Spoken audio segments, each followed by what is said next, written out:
Okay, I've decided I better talk about this. I've already recorded the video. I'm going to put this at the front. I have the EX Premium. Let's look real quick. Anything in here you can pause and look at further if you want to. Right here, 0 to 62.1. I don't know why they do that. I guess it's a Korean thing. 7.8 seconds. 0 to 60 is about 7.25, I would say. 7.2 kilowatt hour onboard charger. That's not bad. The Volt and the Bolt both have 3.6. Well, the newer Bolt, they've increased it. But the 2017 I used to have was half this speed. DC fast charge, 0 to 80% in 1 hour and 15 minutes on 50 kilowatt. It'll max out at 70, I think. So 1 hour basically. And right here, the trunk space. That's what we really need. Look at all this if you want. Luggage capacity. Here's what I couldn't remember when I was doing the review. Luggage capacity, rear seats upright, with luggage under tray, blah, blah, blah, 18.5 cubic feet. It's pretty small. Any of this other stuff you want to look at, you go right ahead. All right, on to the video. Good morning from Jonesboro, Arkansas. It is 8:18 a.m. Somewhere around July 25th or 26th, I don't know. 2023.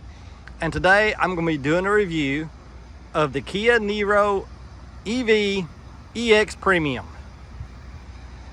I've had it about 6 weeks and I've driven a little over 800 miles.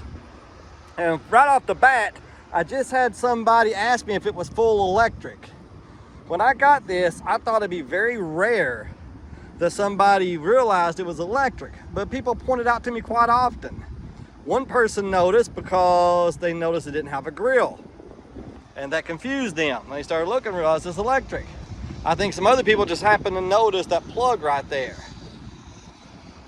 And the only other badging is on the back where it says in small fonts, electric. Right there. When I saw this car on the dealer's website, I thought, I know this is a nice car because I watched a couple of videos about it, but I also thought it was kind of bland looking and kind of boring looking, which for me is way down the list as far as what's important.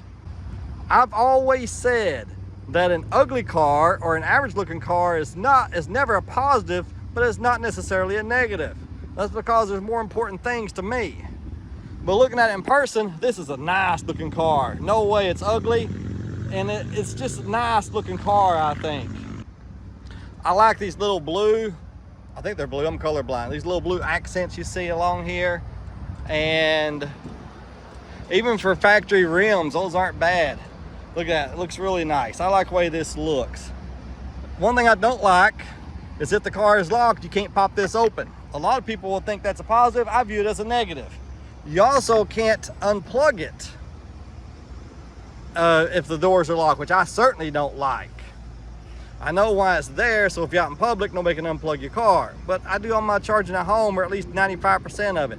I could possibly find it in settings where I can change that, but I haven't been able to find it so far. It's got your level 2 and your level 3. I don't think they make one of these that doesn't have the CCS combo, I don't think. Of course, it seems to me everything is going to North American Charging Standard, which is Tesla's thing, which is good because the Tesla superchargers work phenomenally well. I like the way this looks. I think this has something to do with adaptive cruise control, but I'm not sure. According to the internet, it gets 239 miles of range on a full charge, but that's not true. That's way underestimating it. I think I could get about 230 miles doing 75 miles an hour. Seriously, at least 210. In town, I'm thinking I'm gonna get 280 to 300. I really think I can probably squeeze 300 out of it, maybe, in the right conditions. Let's look at the inside. Here's the first thing to notice about the inside.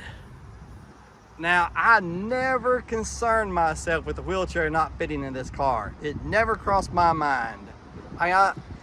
Surely it would fit. It's a crossover SUV, but I've realized something. A crossover SUV to me now means a car that looks like an SUV. It's pretty much a car. And look how small this is. I think it's 80 some odd. I don't know, I'm not gonna say. But if you look here, your underpinning, there's mold tags I need to throw away. I'm not gonna use them anymore. And it's got a place for the charger, which has never been used. And more storage underneath this. Probably where you can put your air pump and stuff in case you have a flat. I keep this blanket that's got all the misspelled words on it. My wife got off the internet to help protect it from my wheelchair. But I just had to get a new wheelchair because the wheel bearings went out in my other one. I always get lightweight wheelchairs, which means I have to buy them because my insurance company will not buy me a lightweight wheelchair. The only thing they'll buy is those 50 and 60 pound things that I just can't lift. The one I had weighed 19 pounds and had pretty small wheels on the back. This one has regular size wheels and weighs 21. The last one barely fit, but check this one out. It will not fit. Look at that. This wheelchair, so if you need to haul somebody around in a wheelchair, forget it. This car is not going to work if you need the back seats. Fortunately, it's extremely rare that I need the back seats. And on a rare occasion that I do. Oh my Lord. Check out what I do here. I feel so stupid. My only defense is I was probably looking through the camera, but here it's so obvious what I do. You're about to see, pay attention, why I took the wheel off, but then could not get it to go back on. Watch closely. I can just pop the wheels off. Look at this. See how simple that was? And then if I pop the wheels off, it will fit. Did you see that? Sometimes I amaze myself at my level of stupidity. Look at that. Okay, moron, you put it in the wrong hole. I can just pop the wheels off. Look at this. See how simple that was? And then if I pop the wheels off, it will fit.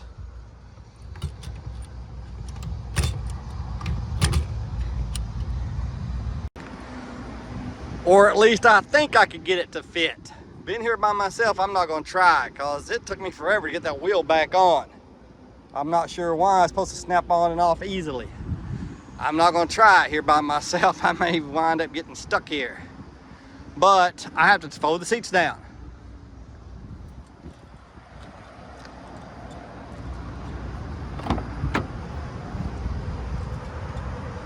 So don't expect much room in the back. The seats are very nice. I like this blue trim here. They feel really comfortable. They also have the 2 cup holders and armrest here in the back and vents in the back, which is really nice. And to fold them down, it's like anything else. It's just like that. Now my wheelchair easily fits. It's also got these, which I think are for tie downs, or it could be this is for a baby seat. Yeah. I think these are to tie something down if you need to. The passenger side has this little thing that used to be for magazines. Nobody reads magazines anymore. I guess now it's for a tablet or a phone or whatever you want to put there. Now with the seats down, the wheelchair will easily fit. It's got this cover I never use. I think this will store underneath if I wanted it to. I think it will. Not for sure. All right, let's look at the inside. Look at the front inside. It has electric driver's side seats. I forget how many way it is, more way than I need. Up, down, I think it has lumbar. Let's see. Well, I don't know if this will work with the key off. Yes, see the lumbars coming out? This being the premium has the Harman Kardon stereo system. It sounds really nice. I forget how many speakers it has, so I'm not going to say. I will wind up saying it wrong, but it has plenty and they sound really, really good. Over here you got your lane keep assist and your warning thing and your Slippery When Wet by Bon Jovi. If you want to play that CD, you hit this right here. And you use your controls. This right here is what I really like. This is the regenerative braking paddle. I will show you more when I get in the driver's seat. Right there is what it looks like from the back side. Tilt steering wheel, which once I set it, I never touch it. Let's start it up. Oh my gosh, it's hot. Arkansas is so freaking humid. 8:30 and it feels so hot outside. Woo. Okay, that's what you see on startup. There is no battery percentage in this area anywhere. I'm averaging 4.3 miles per kilowatt hour since I reset it. That means every 4.3 miles I go costs about 11.5 cents. Let's look here, you hit the EV right there to get the EV stats, and that's one thing I don't like. I love stats. This car does not give you the type of stats I would want to see. It don't give you enough stats if you ask me. Click that and it basically tells how long it takes to charge it. Click the battery button and right there you go. It tells you your instant, how many kilowatt hours your drivetrain is using, the climate, the electronics, battery care, that's in case your battery gets too hot or too cold, it'll cool it off or warm it up. I do like looking at this when I'm braking because this is sometimes getting negative 50s or negative 60s. It has a lot of regenerative braking, which is good. That puts juice back in the battery, makes it more efficient. Built-in navigation, which a lot of people don't care about, but I like the built-in navigation. I do. I like having onboard navigation. And then if I want to use Apple Maps, I can, because it also has Android Auto and Apple Maps. If I'm traveling, I'll use Apple. If it's just around here, I'll use the built-in navigation. You can click here and see the nearby charging stations, search stations.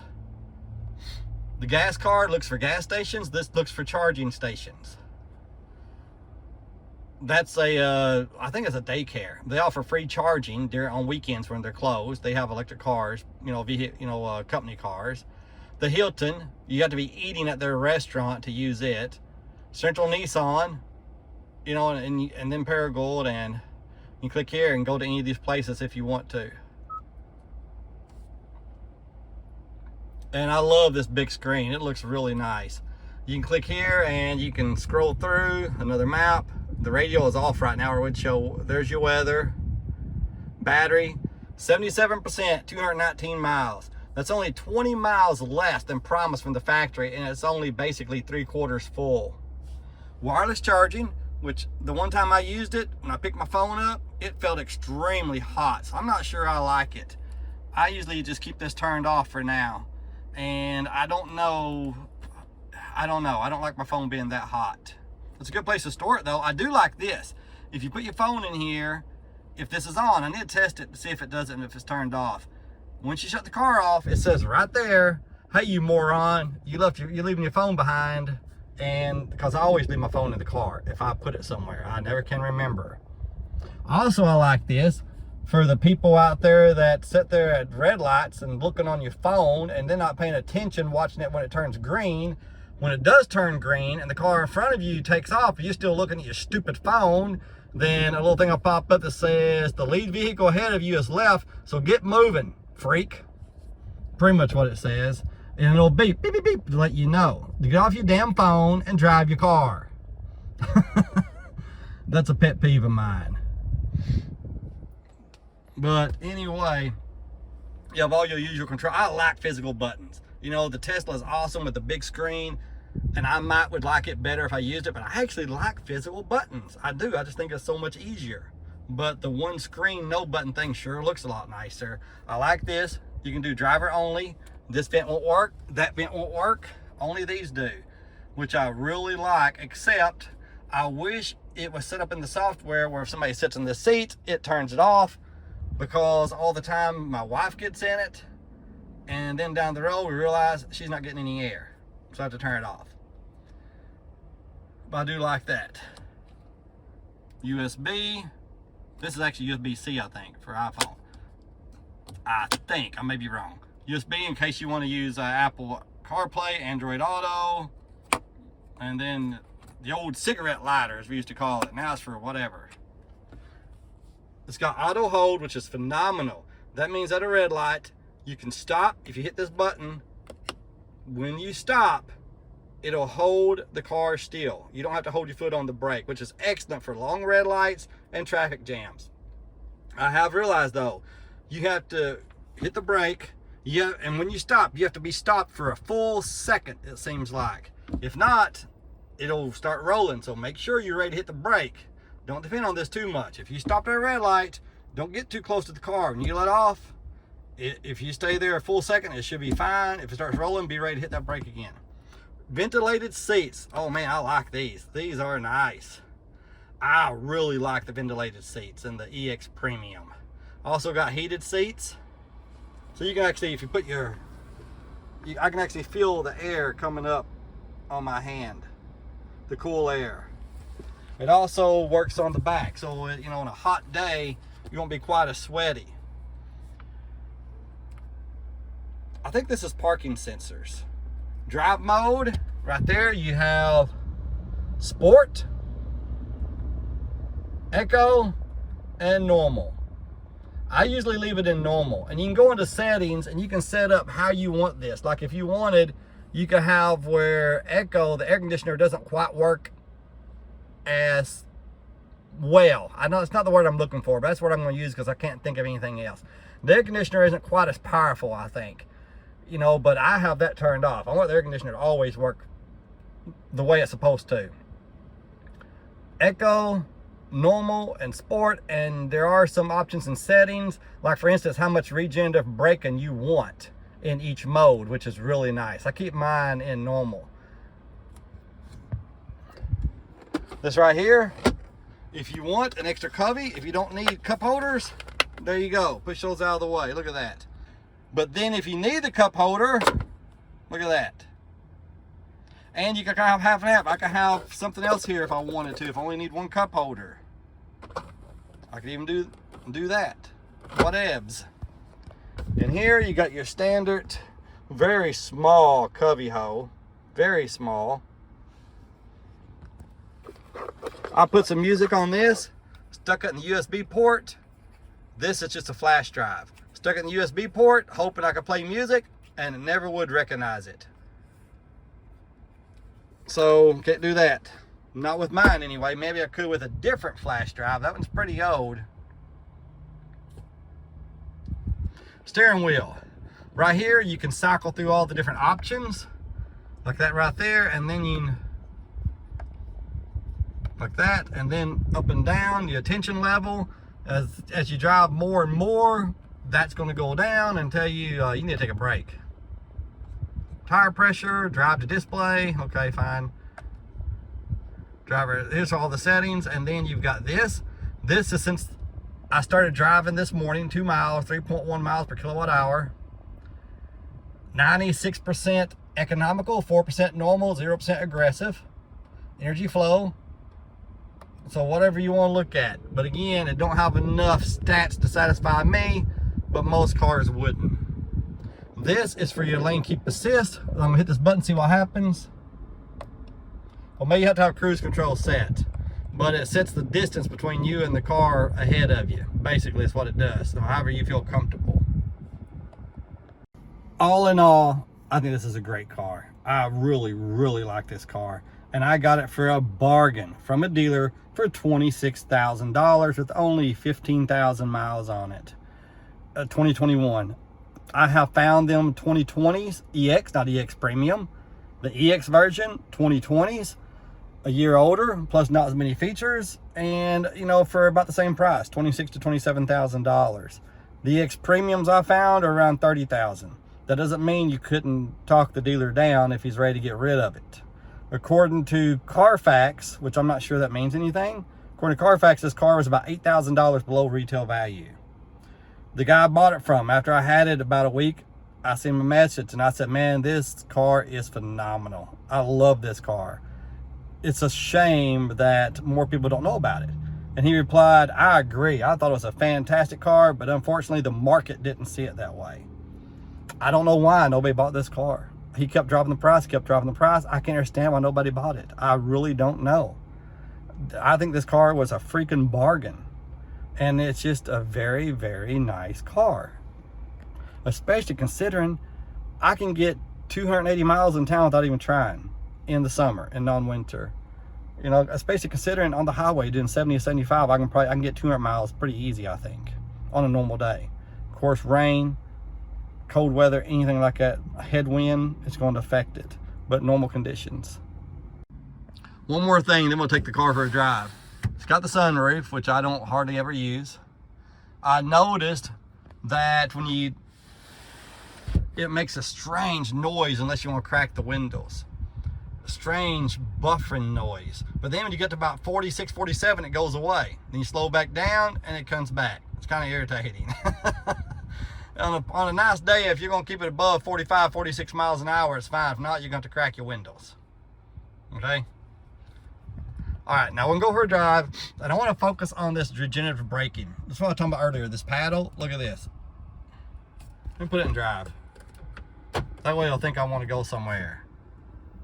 All right, now look, see this right here? That tells how much regenerative braking you've got. Watch as I hit this paddle. More regenerative brake on that side, that's maximum.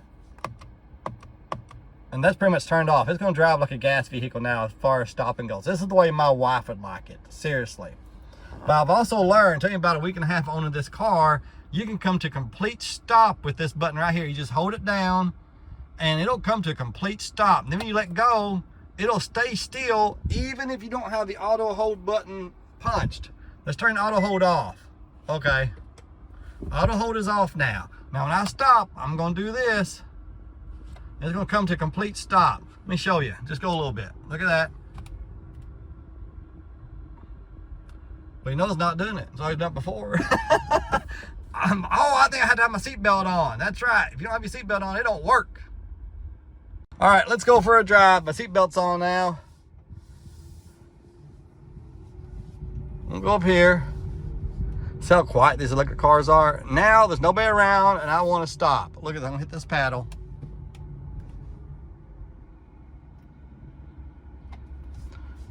And look at that. And I'm even uphill just slightly. You probably can't tell on the camera, but I bet it's about a 5% grade uphill. And I'm not going backwards, forward, nothing. It's staying perfect. It has stopped completely. I really like that. Matter of fact, this is how I stop almost all the time. I hardly ever use my foot. And I've done it so much, I wonder how long this thing will last if I keep using it. You know, is it designed to last 150,000 miles? I mean, it's very rare I use my brakes anymore. To me, the brakes paddle now is in case you need to stop super fast. Like some moron just pulled out in front of you, which happens every time I leave the house. Every time I leave the house, somebody pulls out in front of me. The definition of pulling out in front of me, in my opinion, is if I'm right here, they've got the right of way. If anybody coming that way has to slow down at all, I'll pull out in front of them. And all the time, our cars pull out in front of me, and then they'll go like this right here, really slow, after pulling out in front of me. And I have to hit my brakes pretty hard or I would hit them. Happens all the freaking time. But anyway, I'm getting off subject. Let's go for a drive. This car rides really smooth. Oh yeah, and as far as pickup, man, I got car coming behind me. I can't go too slow.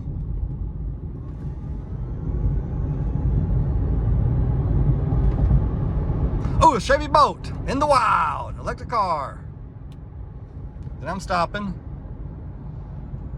See, look, this will take me all the way to a stop if I want it to.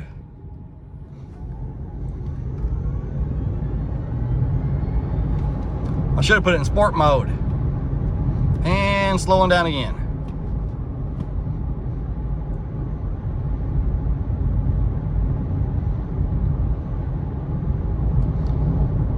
I really like the instrument cluster. I like the way it's laid out. I wish you had more options of what to look at as far as the stats go, but I do like the way it looks. One more thing. I do not like this piano black. Shut up. I don't like this piano black. I really don't. I mean, it looks nice when it's spotless, but then it shows dirt so easily. And so many people complain, look at this, about the piano black. Why do car manufacturers still do it? Because a lot of people do complain about this. Look at this. This also comes with some type of luggage track. I have no idea how to use this, even if I wanted to. I'd have to YouTube it. Probably has something to do with this. I don't know. Anyway, there's the top of the car. I have an iPhone. I have a Windows computer. They do not play well together. They're supposed to, but they don't. I'd say probably 5% of the files when I record a video on my iPhone, transfer it to the Windows computer, about 5% of the time it gets corrupted and I lose the file. I lost about 5 minutes of footage on this car. Not sure what it was. I think it was just more examples of regenerative braking and stuff and talking about would I buy the car. But anyway, I'm going to have to start using my GoPro. I have an older GoPro. If I use it outside, every time I turn just a little bit, it's woof, woof, woof, woof. You pick up all this wind and stuff. It sucks too, as far as that goes. But oh well. So what do I think about the car overall? It's very nice. And would I buy it again? Yes, I would. Now Tesla has so many advantages to any other electric car, such as automatic over-the-air updates. The supercharging network always seems to work. It never seems to have a problem. There are so many advantages, but they're also very expensive. For the price I bought this car, for about the same price, maybe a few $100s more, I could have bought a Tesla Model S that was completely out of warranty with, I think, 80,000 miles, about 8 years old, and no warranty at all for about the same price. This is just such a better bargain. So if you don't want a Tesla, if you don't like Elon Musk for whatever reason, and that's your business, or you just don't like Tesla, or you just don't want what everybody else seems to want, because I'm telling you, almost everybody that wants electric cars wants a Tesla. So if you just want to be different, if you don't want a Tesla for whatever reason, and then this may be a good option for you, because it has quite a bit of range to it, and you can get them pretty reasonably priced if you shop around. So I definitely think used, they're worth the money. New, this thing cost about $45,000, $46,000, which is ridiculous. And then the original dealer put $4,000 of junk on it, which took it to over $50,000. Now the person may or may not have gotten a $7,500 tax rebate, but if they did, they still paid $43,000, which is still ridiculous. Way too much money. But used, good deal, very good deal. So yeah, I'd buy one, and I'd suggest that you buy one if it'll fit your needs. It costs about 2.6, 2.7 cents a mile so far. Look here, I'm sitting here without my foot on the brake. Awesome. 2.6, 2.5, maybe 2.4 cents a mile in the summer. In the winter, I'm thinking it's probably going to be about 3.25 to 3.5 cents a mile. But yeah, go out and get one of these cars. I think you'll like it. I think it'll serve your needs really well, unless you need a lot of space in the back.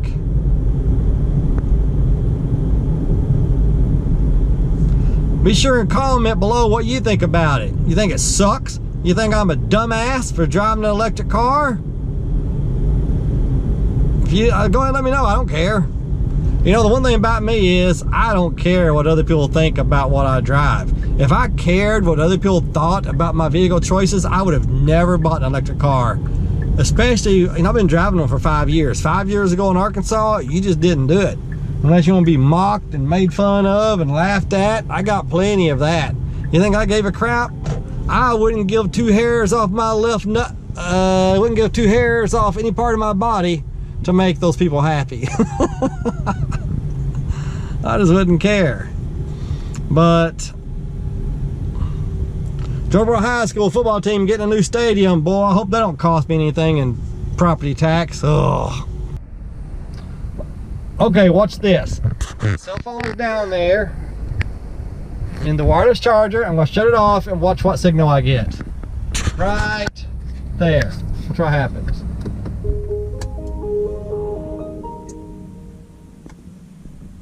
Well, there it is. Device in wireless charger. Once I open the door. That is great. I really like that. All right, that's all. You have a good day. Thanks for watching. See ya. Bye.